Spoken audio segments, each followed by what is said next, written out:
भारत किसान थे आज भी है आकर भी रहेंगे सदियों से दादा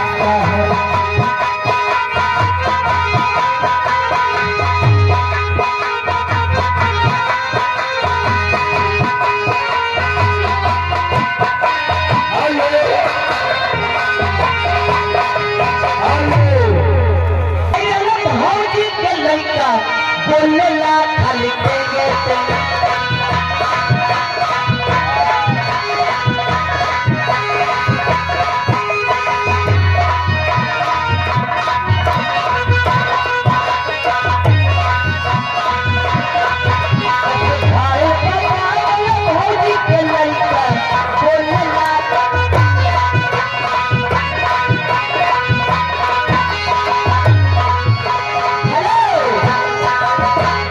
रुपया फरमाई करता है वही दादी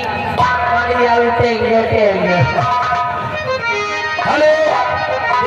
नहीं लेते चाहते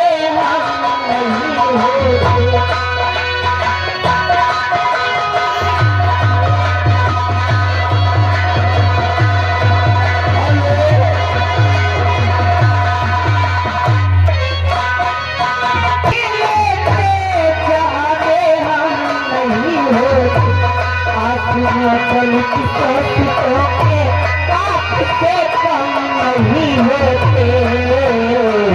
सदियों से दादा साहब अम्बेडकर महान थे भारत किसान थे आज भी है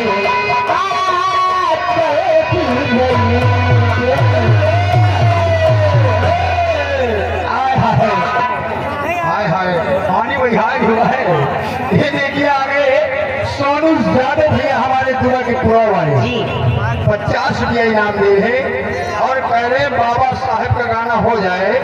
इसके बाद सुना देना जाली चंदा लियावा खबर के बुआ